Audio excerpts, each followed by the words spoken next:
I want to introduce our guest here today, Dr. Kelly Richmond Pope, who is the author of Fool Me Once: Scams, Stories, and Secrets from the Trillion Dollar Fraud Industry. And as I always start these interviews, I just want to ask her, just tell us a little about your story, right? So, how did you get to become Dr. Kelly Richmond Pope? Like, what's your from A&T to PhD story, or maybe give us some of how you even got to A&T before we get into the content. Well, thank you so much for having me on your podcast. First of all, I'm going to say that I grew up in Durham, North Carolina, and my father actually was a college professor, a business school dean, and then later a college president. So my father had a PhD in operations research from Purdue University. So, and my mother was a guidance school counselor. So I have education running through my veins. I'm a second generation college professor. So I'm proud of that because it's something that I always felt like I wanted to do because I saw my dad do it. And I really like the legacy of that I saw that he had. And so my father passed away in 1999. However, he poured into so many students. And so it's always refreshing to go back to Durham and meet someone that said, your father was my professor, or your father was my chancellor, or your father was my fill in the blank. He also was an associate dean at the business school at Howard University. So I think that being a professor was something that I saw, and I saw it as a way to scale yourself. So when you think about entrepreneurship, being an academic is very entrepreneurial as well, because you walk into these classrooms and you create these experiences for students that hopefully are memorable. So I knew that I wanted to go to a historically Black college and university. My parents both are graduates from Fisk University. My brother's a graduate from Howard University. My cousin's a graduate from Howard University. Got 6, 7 other family members that went to Fisk University. I have a couple cousins that went to Kentucky State University. So that's just sort of part of where we start in my family. So I knew that's where I was going to go. I applied to, well, I think I applied to Spelman, FAMU, A&T, and Howard. But out of all of those, of course, A&T has, and still at the time, A&T had the best business school and still does. So I went there and majored in accounting, got my undergraduate degree in accounting. And then my father, being a professor and also being friends with the legendary Dean Quaister Craig, he told Dean Craig, my daughter's going to get her PhD. So don't talk to her about interviewing for jobs because she's going to get her PhD. So coming out of A&T, I was a senior where everybody else was applying for jobs. I was applying to graduate school. So I went on and got my master's in accounting first from Virginia Tech, and then went on to pursue my PhD in accounting from Virginia Tech. So my strategy was I wanted to apply to a university that had a master's and a PhD program in accounting. So I applied to the University of South Carolina and Virginia Tech, and Virginia Tech was a little bit closer to home at the time. So that's that journey from A&T to the PhD for me. And so I should have mentioned this earlier for the audience. Dr. Pope is she's like a foremost expert on fraud. And so like beyond just the book, like she's got documentaries. I think I already had it, like you've been an expert witness. And so beyond being a professor, talk about like your entrepreneurial journey, because sometimes, like, I'm just be honest with you, we get socialized as faculty to like be very narrow. Publish or perish, do your research, publish. I've had, like, when I was in grad school at Ohio State getting my master's degree, one of the faculty members was like, yo, if you come here to get your doctorate, like, we're preparing you to be at R1 to do research, not to go do stuff in a community or movies, whatever, not even go to a teaching school. And so talk about how like you've been able to do both, right? To be a recognized professor or faculty member, but then also like be accessible to the broader world and like communities outside of academia. So as with any career, you go through stages. And so you When you go get your PhD, most of us are at an R1 institution, and most of our advisors are encouraging us to go teach at an R1 university. But you have to make the decision of what works best for you. What is your heart telling you to do? Where do your passions lie? Because I think if you work in your passion, then you're definitely working in your purpose. And so the publisher pairs is real, and that is true at a certain point of your career. So I've always known, and make no mistake, I know that the mainstream publishing in my research area, I do that too, but I do that just to keep the wolves away, because you have to. And so I've just had this dual career approach for a long time because I didn't want to be as narrow. But early in my career, I was. So, going from assistant to associate professor, you have to publish, you're doing, the targets you have to hit. But going from associate to a full professor, and then going from a full professor to an endowed chair, is about worldwide impact. And so it's really hard to have worldwide impact if you're targeting just 3 journals that you are trying to hit. So you can't do that as easily. So what I was always thinking about is what the tenure requirements at a lot of schools are: research publications and scholarly activities, creative works. Because when you think about tenure and promotion at a university, it's not just your department. You have theater schools, you have film schools, you have other ways that a committee has to determine scholarly. And I was probably one of the first people that took scholarly in the business school seriously, because a documentary is a scholarly piece of work. It's a creative piece of work, but it's a scholarly piece of work. So I've always had done both, though. But what people know me for is not the publications in the journals that our dissertations chairs encouraged us to do. That's not what I'm known for. I'm known really for doing All the Queen's Horses, creating an immersive game called Red Flag Mania, and now Fool Me Once. So you have to decide what you want to be and sort of walk in your passion. And so for me, I always loved movies. I always loved film and TV. So that's a vehicle for me to teach. And I always loved mysteries and true crime. And so I thought that was a way to invigorate accounting classes. And so I use the lens of fraud and film to really talk about accounting and ethical lapses and white collar crime. So I just figured out how to blend the career that was expected of me and the career that I wanted of me. So I just merged the two together. So let me ask this, how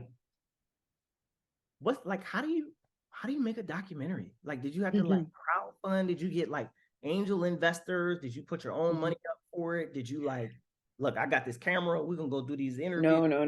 No. What's the process for building so first, how do you build that, right? So first of all, what's interesting about a documentary is the skill set required for a documentary is very similar to the same skill set for a research paper.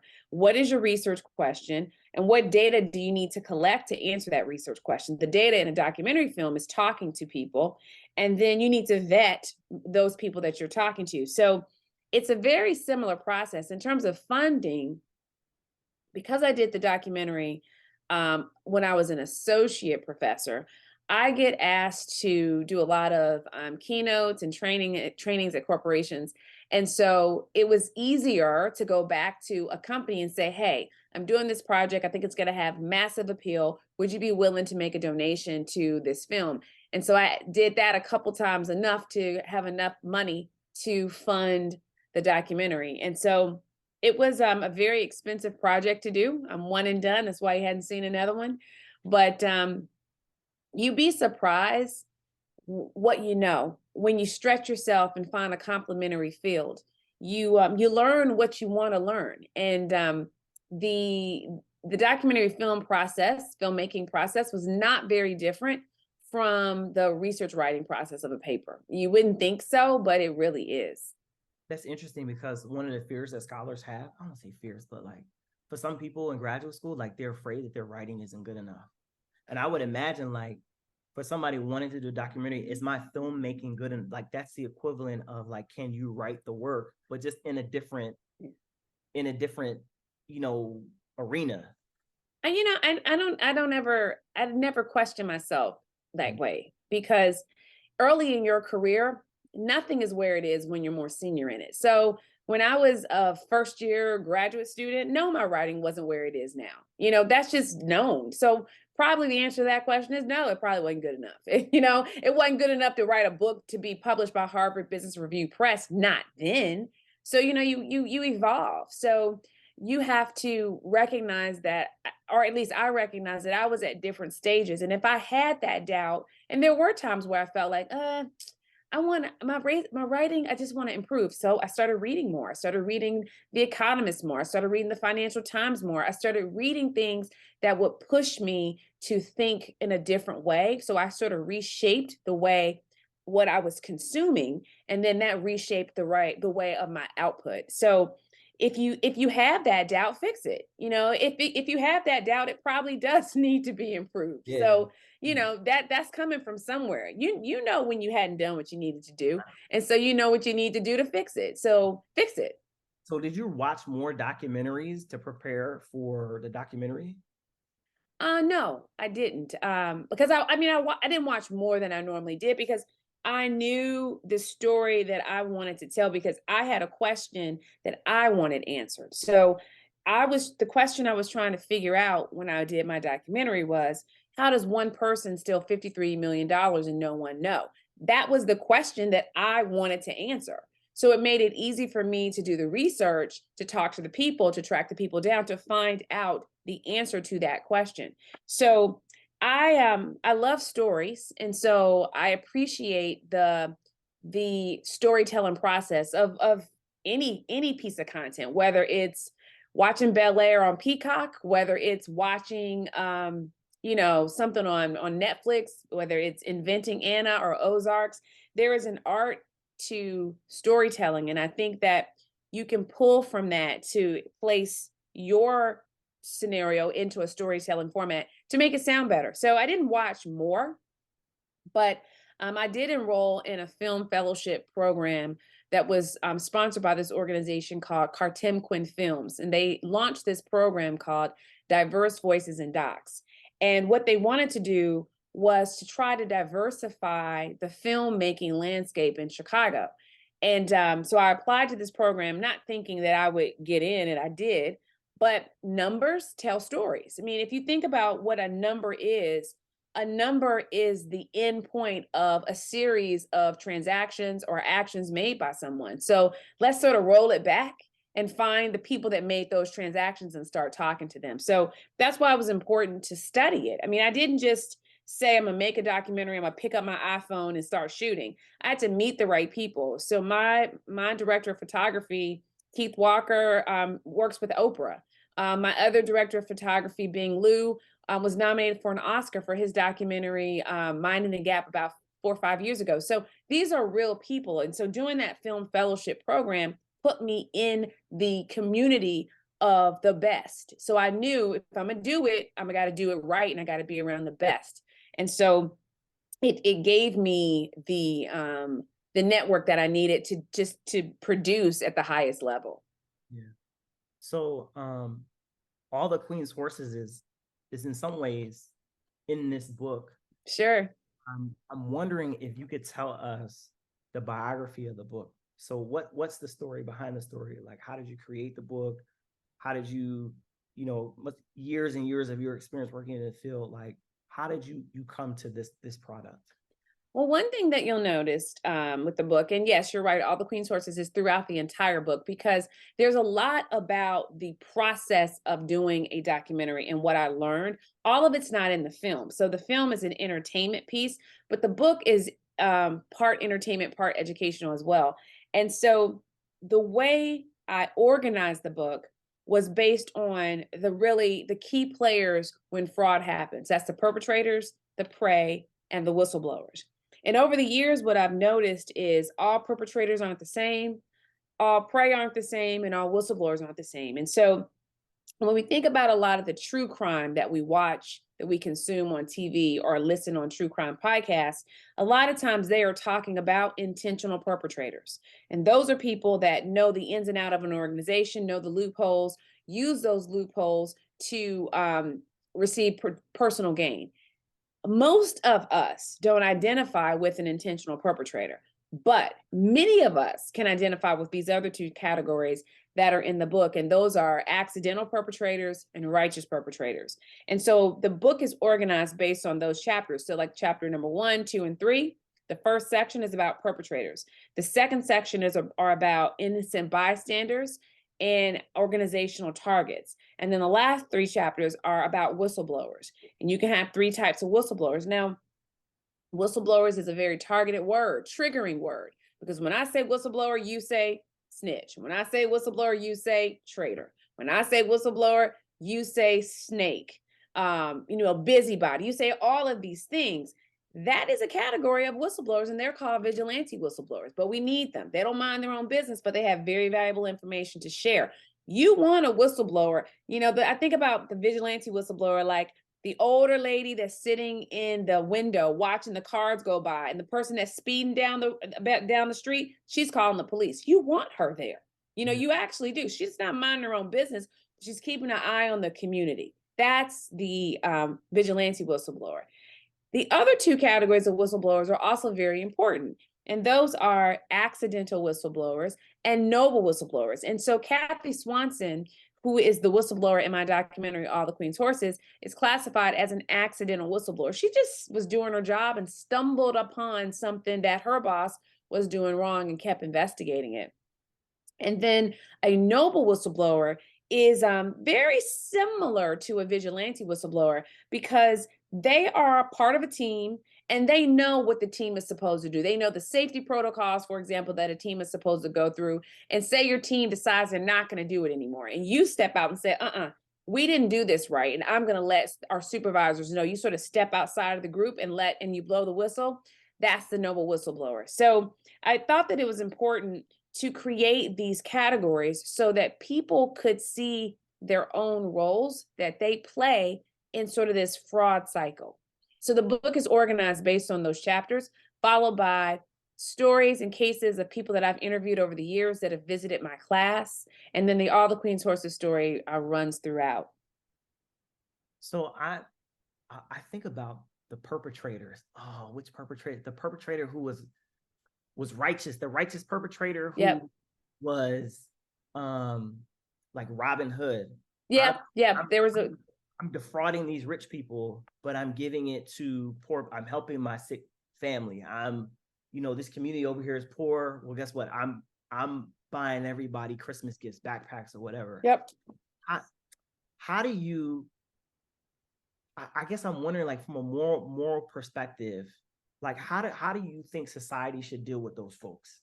Like, should they go to, like, what if at the end of the day their net outcome is more positive than negative, even though they were thieves, right? Even though I think society does deal with them there's a difference in the way they're sentenced. So you think about, if you steal because you have a sick child and you're trying to help them pay for their medicine, there's going to be a little bit more leniency on you than if you steal because you just wanted to go shopping and go to Jamaica for 3 months. It's a difference. And so I think that the variability we see in sentencing guidelines is really largely contingent upon these categories that they fall into. So I think that they are dealt with through the way society treats them. What was interesting to me about the righteous perpetrators compared to the intentional perpetrators is the empathy that we show them. So if you are a righteous perpetrator, and these are some of the cases in the book, some of the stories in the book, if you are a righteous perpetrator and you did something to try to help somebody else, but you didn't receive any direct personal gain, and it really, the person that you tried to help is the wrong person, but you just are being taken down by them, people can see that and understand what happened, and they tend to rally around these righteous perpetrators because they understand they were just trying to help. And so I think that the empathy that we have tends to be larger when we can understand the why somebody did it. Now, you're still a perpetrator. I'm not saying you're not going to go to jail, but you might not go to jail for a long time, as long as you would if you're an intentional perpetrator. So I have an interesting question about perpetrators. And so there are examples of perpetrators who were okay. So it seems like you interviewed all of these perpetrators, and obviously when they were at the point where they're talking to you, they're older than they were when they actually did the crime. Some Is of them. some of okay, yes, some of them. Do you see it like a correlation between age and when you were a perpetrator? Because like they say, like for guys, like your brain isn't fully developed till you're 25. So your decision making isn't all there. You're not making the best decisions. Are you less likely to be like is age correlated with you being a perpetrator? But then I guess it could also correlate with you being a whistleblower because whistleblowing is also risky behavior. You know what I'm saying? Sure it Like, is. Yeah, I understand your question. I think, I haven't seen a ton of studies about just isolating age as a variable, because I think there's so many other independent variables dependent variables that impact one's decision to be a perpetrator. But I think that what you may notice is an accidental perpetrator is a person that is a people pleaser. They're a team player, and their boss might ask them to do something. You feel like it's sort of fishy, but you don't have the confidence to push back. It's almost like if I asked you to do something right now, if I asked you, you know what, I just need you to sign this check for me. Can you just do it for me? And you might say, oh gosh, she's a fellow Aggie. She's a little bit older than me. I want to say, I want to network with her. I'm not going to push back. I'm just going to do it because she asked me to. And I like her. And hopefully it's legit. I'm just going to trust that it's fine. Might be the position that you're in. And so what's interesting when you ask the question about age, the accidental perpetrator tends to be or can be younger, because you think about it. The person that's first inside of an organization, that last hire, that youngest person, they're the one that's likely going to see all the flaws in the system. So you got the old heads like me that I've been somewhere for 17 years. I'm used to it. But then I hire you. You come on in and you say, oh, this process is messed up. All these things are wrong. You notice it, but are you really going to say anything? You probably aren't. You're going to push back. And if the OG on the team, ask you to do something, you might just do it. And you could end up being an accidental perpetrator. that makes sense. It seems like the accidental perpetrator and the God, what's the equivalent whistleblower? Like you're like an accidental whistleblower. Oh, so you can be an accidental whistleblower too. Yeah, it Like can be an accident. it's a thin line because Right. But what's interesting about whistleblowing is where I think there's an inverse relationship, because whereas the accidental perpetrator tends to be younger, can be a little bit younger, a little less senior, the whistleblower categories, by the time you are a vigilante whistleblower, you don't have much to lose. You're on the way out. You're retired. You're the old woman in this window checking. You don't care if people like you or not. You're just trying to keep the community safe. So think about it in terms of the vigilante being the most extreme, the most senior person, and then you have your noble person that could be like your middle level manager, and the accidental person, that's that fresh person. They're new on the job and they see something and they might stumble upon it because they're just head down doing their work and they notice something. So there is, I think, an a correlation, but I haven't tested it. I haven't isolated the variable to say that this is statistically significant that age dictates which category. I haven't said that yet, but that could be a future study that maybe I'll do. yeah. So I have this pastor that I listen to who I think is great. His name is Andy Stanley. He does really good sermon series about your character. And even he kind of talks about like the psychology of building like your character, which is some of the things that are like in your book. So I'm wondering from your perspective, even though you don't talk about guardrails like overtly, how do you, or specifically, I should say, how do you, like, as someone who's done this research for years, how would you suggest that people in their working environment, or if I'm new in my career, like, how do I establish the guardrail that doesn't allow me to become the accidental perpetrator? Or maybe establish the guardrail that allows me to be the whistleblower, the good person that whistleblows when I'm supposed to, and not the person who is maybe a purposeful bystander. Maybe not a victim. Yeah, I think You're going over to say nothing, you know? I think that's a complicated question because it's complicated because we don't respect people's guardrails. And so we can establish them, but are they going to be honored? You know, when you say, you know what, I don't, when I'm on the job, when I'm traveling for work, I don't drink. I don't go to happy hours. I don't drink. But when you say that and when you do that, do people respect that? Or do people then say, Kelly, she's not a good team player. You know, she doesn't mix and mingle well. You know, so the reason why I hesitate to answer is because we can establish guardrails, but do we respect them? So you have to find the environment where I think your guardrails are respected, and that can be hard, you know, because sometimes they could be very different. So I think paying attention to the culture of an organization and seeing if it matches with your culture is key. For example, there are some people that operate like by any means necessary. It doesn't matter. All I need to do is book these sales, and that's how this organization runs. And I feel comfortable in this risky environment. There are some people that are risk takers. So maybe being in cryptocurrency or maybe being in some of these more speculative type fields work for your personality. But if you are risk averse, maybe you like to stay in the government and work for the government where check is steady. The government's never really going to go away. The likelihood of your job being eliminated is less. So I think you gotta know yourself first, and then know your environment, know what they say on paper, and then know what they do, and then see if those two things, your personal guardrails and those corporate guardrails, align. Because when they don't, that's when you can find yourself being pushed to do something that you don't really feel comfortable doing. Yeah. So I like what you did, because you kind of reversed the way I was thinking about the guardrail. So I was thinking about the guardrails like, I'm going into this work environment, and like I have systems in place for myself that aren't going to allow me to do certain things. But what can happen to you is in your environment, you aren't the one bumping against the guardrail. People are bumping against yours. That's right. Yeah.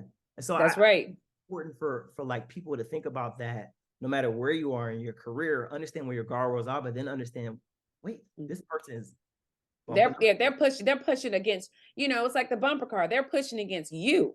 So how are you going to bend, or are you going to stay steady? What are you going to do? So if you're someone who's young in your career or young in your business, right? Interestingly, like I'm at a crypto conference right now.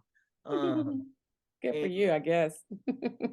I want to. That's actually one of the questions I'm gonna ask you about, because I want to get your thoughts on crypto, but we go wait a little bit to the end. And like you have all this pressure to do something that seems a bit unethical. You're early in your career. Do you just quit? Like let's say you're talking to you got a daughter, right? You got kids. So like they in the workforce, someone's saying, hey, it's a startup, whatever. Look, this is what we're gonna do. It's not quite the rules. Is it best for you to just quit and leave it alone? It depends on, I think, what the rule is we're talking about. Something I ask my students: who are you willing to go to jail for? Take out a piece of paper, write it down. Who are you willing to go to jail for? And if that paper is blank, or if it has names on it, you decide what your next moves are. But I think it really depends on what the rules that are being broken, if they are just personal values or if they are legalities that are being broken. So I think you have to, because there is a difference, establishing that people need to work 80 hours a week might just be something you don't agree with, but it's not against the law. Right. But if you work at a publicly traded company and there's insider trading going on, you're breaking the law, so it depends on what it is. I think to decide, should you leave? I think that another factor is most of us don't live our lives where we can leave our jobs. And so when you think about personal finance and saving, we are tied to those jobs. I mean, think about if most of us found out tonight that we had 2 weeks left on that job, most of us are not prepared to live in a manner that we could sustain ourselves for even a month and a half, 2 months, so leaving a job is not easy. So I think, setting up that rainy day fund really early is important, because these companies, a lot of them have a by any means necessary approach to the way they operate. A lot of them do. I'm going to take the risk and then I'll explain later when you call on me. And so, also depending on the color of your skin and your gender, that may work for you or against you, depending on who picks up on what you're doing. So, I think living responsibly is an easier said than done thing, but that's what we have to think about, because these corporations can be very risky environments to work in. Our own businesses can be very risky environments to work in. So maybe that's a guardrail that people can't push up against.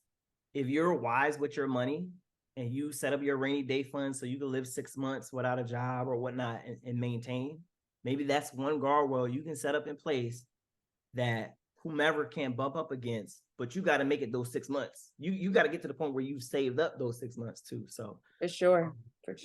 I finished reading the book today. I did read the entire book. I got my notes tabs in here and everything. So I remember it's a story towards the end of the book, and it's the guy who was working for that big company that had like $85 billion of revenue, and they were working with the food and whatnot. And he was embezzling money. And I think about, he was always talking about his lifestyle. He wanted to maintain the lifestyle. And his wife was like, the feds are here. If you don't go tell them what was going on, I'm going to. Yeah.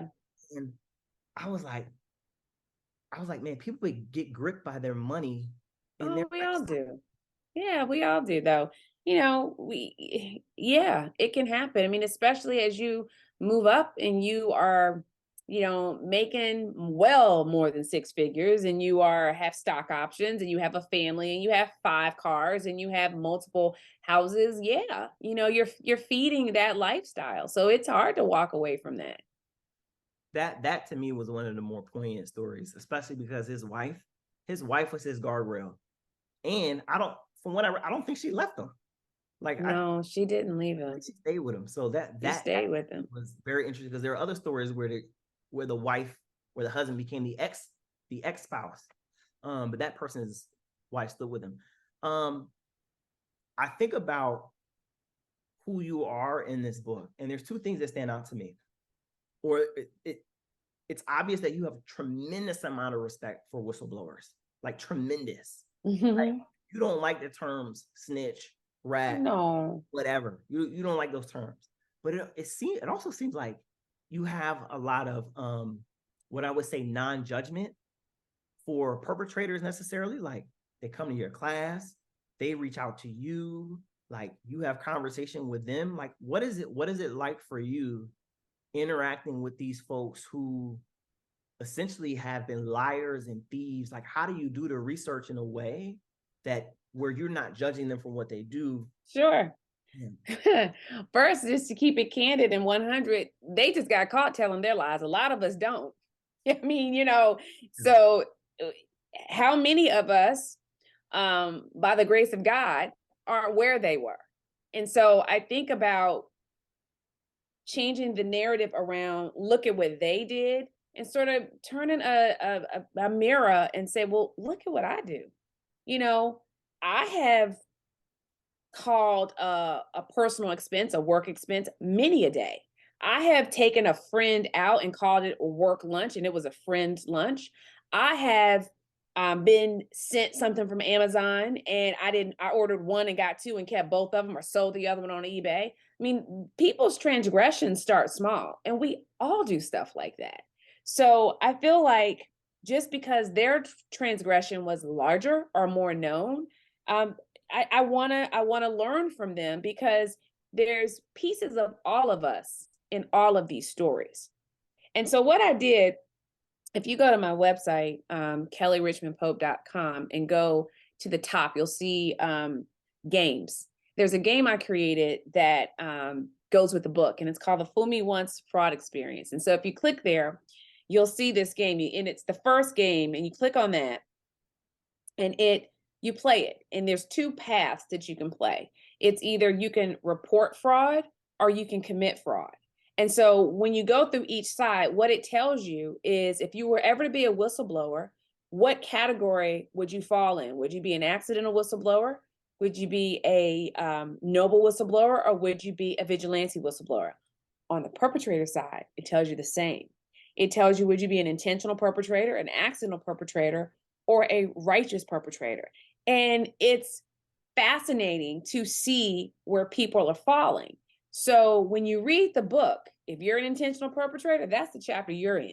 That's what you identify with. And so, what I tried to do was to create real scenarios that we find ourselves in. And a story that I tell in the book is there's a purse that I purchased from this designer in California.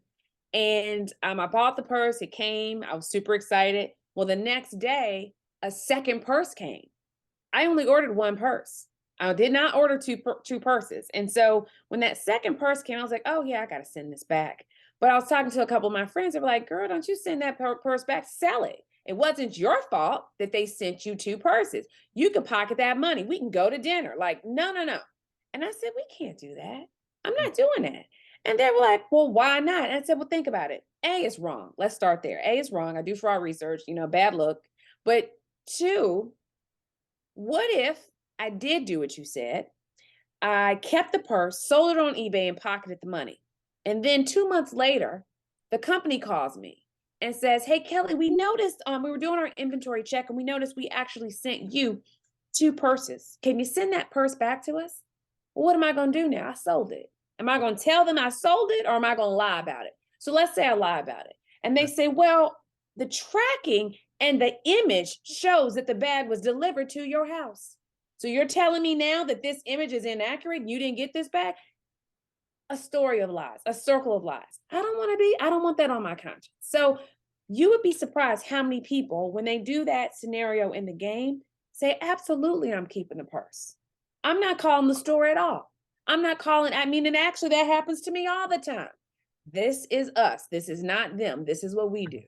So that's sort of the no judgment zone, because we all can justify, rationalize why we need this, why we're going to do this.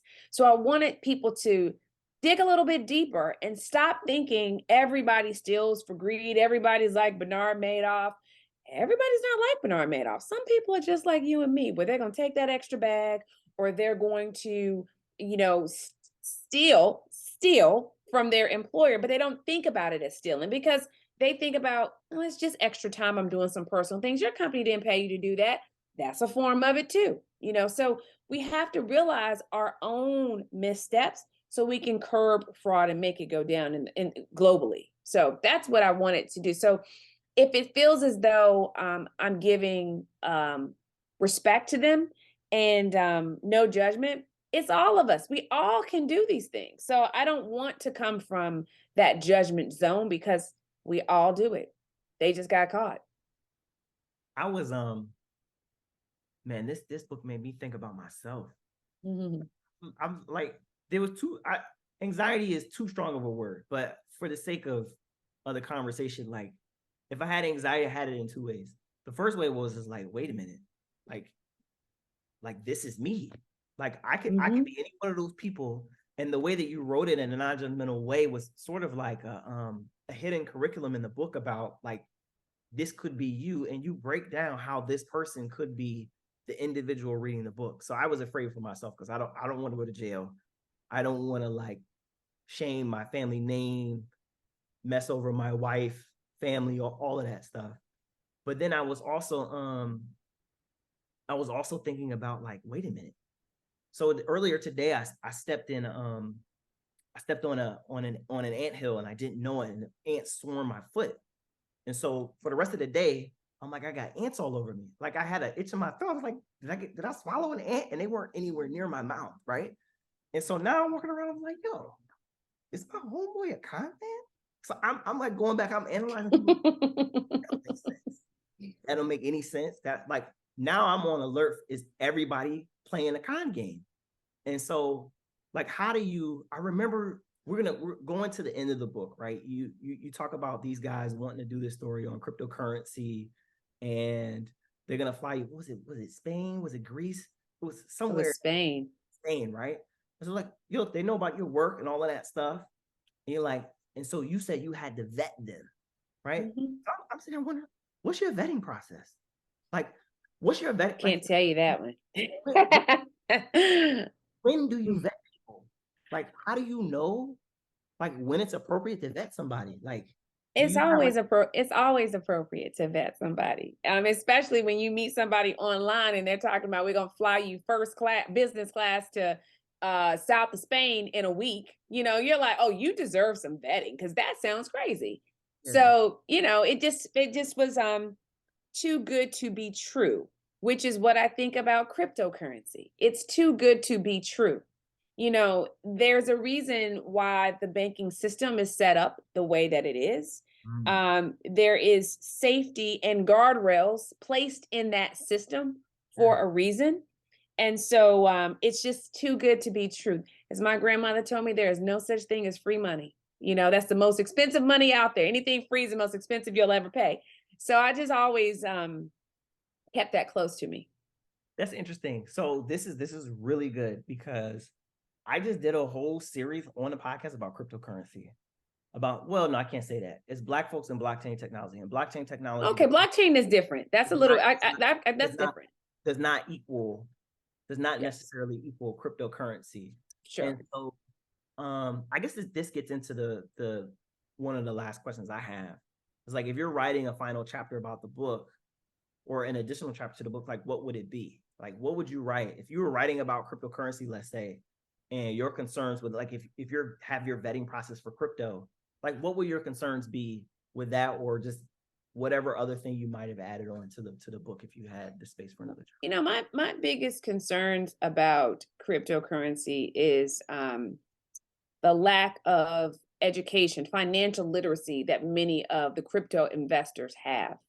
And so, if you don't understand the banking system, you definitely don't understand the underpinnings of blockchain and cryptocurrency. Yeah. And yet, you think you heard something that you can make a lot of money, the returns are high. So, give me your money.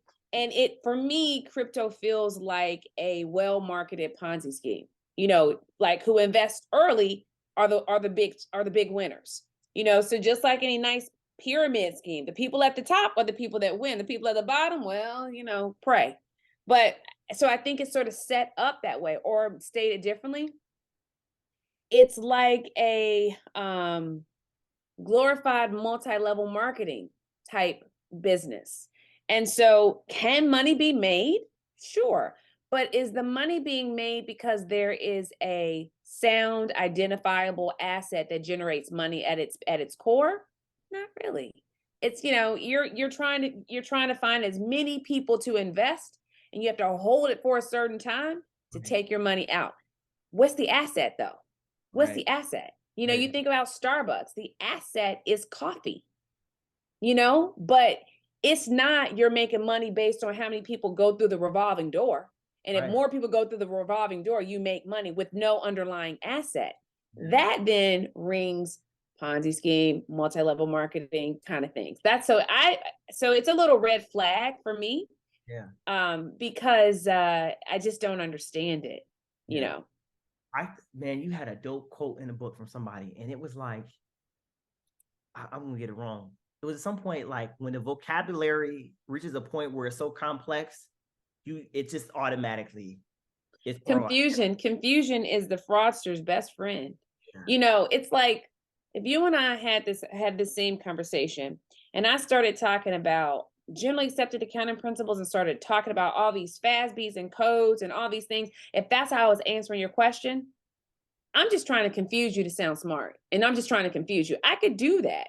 I could write a book that is not accessible, that is about a bunch of jargon, that has a bunch of psychology and a bunch of research, and you might not have read it and enjoyed it in the same way than when I'm just talking to you like I'm talking to you right now. And that's sort of the voice that I use in the book. So what you're talking about is just how confusion is the fraudster's like best friend, because if something is hard to understand, beware. It should be easy to understand. If I invest $50 and in 5 months I'm going to have 5 million, and you can't explain to me how I get to 50 from 5 million in at least 5 sentences, beware. You should be able to understand it. You know what? This makes me think about the academy and professors. And listen, like you go to a class, the professor has a PhD, and I'm not saying this is me or you, but students complain about it all the time. And like, I don't understand what the professor is saying, but they paid all this money in, but the professor never learned how to teach. And so Oh in some yeah. ways, it's like the students aren't getting what they pay for. When you said that, it immediately made me think about higher ed. That's tangential, but I had to bring that up. Well, you have to understand too that we got our PhD to learn research. That doesn't mean we know how to teach. So it's like, you go to a pilot school to be a pilot to then fly a plane. There's a direct relationship with the education and the action. Right. For us, there's not a direct relationship between the education that we receive to do what we're doing and the action. Teaching is a byproduct. It helps your university make money, but it may not be how you advance your research, because there's often there's a huge disconnect between what you're teaching and what you're publishing and what the market needs to consume. And so none of those things work together, but nobody said you were a great teacher. You got to work on that. That's right. And nobody has time for that. So you get some bad teachers in the front of the classroom. All right. So for our audience that's here, if you all have any questions that you want to ask before we close out, now is the time to do that. You can type them in the chat and I'll relay them to Dr. Pope. So yeah, John, Kimberly, if there's anything that you want to add, now is the time to do it. And again, as they're typing their questions, Dr. Pope, I want to thank you for joining us. And for being like somebody who has gone from A&T to PhD and representing Aggie Pride very well. Man, you have to tell me, why are you at this crypto conference? Because I'm into crypto. What does that mean? You're into crypto. Okay. You've invested money? I'm glad you asked. I do have some cryptocurrency. What's interesting is, okay, I'm gonna tell the story. I'm here at my homeboy Mike's house. And Mike has gone to Bible study with me. So the guy who runs our Bible study is like deep into crypto. Like has he made any money? I'm sure he has. He's have you seen the returns? I have not. Like, I'm not in his bank account. Did he tell you he made any money? Yes. Have you seen any result of an asset he's purchased from the money that he's made? I believe so. So the answer to that is no. No, he definitely bought his daughter a Tesla for her birthday. With his cryptocurrency money? That's what he said. But I'm not all in his family book. Like, yo, you transferred this money from your crypto account to buy my daughter a Tesla for. Like, I'm not looking at it that way. You know what crypto he bought? Do you know which one he purchased? Too many for me to know. He's deep into it in a way that I'm not. So I can't go like all his stuff. But anyways, part of Bible study before where he does like this financial education thing. Most people haven't gone into it, jumped into it. But the cryptocurrency, like I have some Bitcoin. I have like 3 cryptos that I do every month. Bitcoin is one of them. But the one that like I'm actually, I would say, most invested in is called Helium. And so Helium is attached to an asset. So the real, how do I explain this? The real business for Helium is not the cryptocurrency. What this company is trying to do right now, the actual company is called Nova Labs, right? So they're trying to decentralize wireless and decentralize IoT. So essentially, like Airbnb and Uber, like I can take my Wi-Fi and connect it to this router that is on the blockchain, and extends my Wi-Fi and makes it long-fi. So I'm building a decentralized IoT network. But the way that they got people to be a part of it, to decentralize it, like we had to reward them somehow. We don't have this is how these things work. We may not have the capital as a startup to give you shares of the company. So we create the cryptocurrency token. And so as you provide the service, like you get a drip of the cryptocurrency. So that's how they're making their asset with the actual product. And so the one that like I said, the one that I'm that sounds decent. Yeah. So I am very aware of you do not want to invest like Dogecoin. Like I got like $5 in Dogecoin because Dogecoin was 0.00000000001 cent.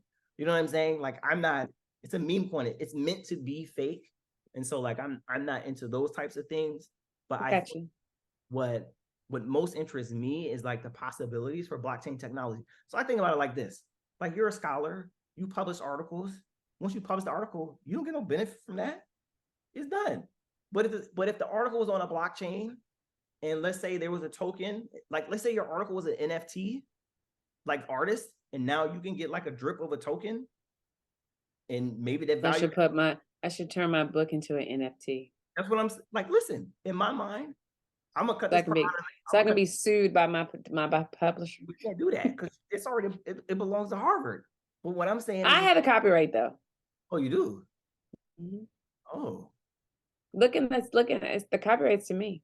Listen, I'm gonna ask you about that offline because I'm working on turning my dissertation to a book, and I have this thing like I don't want to go publish with a academic press because I don't get any of that. So I'm trying to figure out how do I navigate creating this this literature, right? This scholarship, but then I don't get any benefit from it long term. And I'm not a well, your benefit though.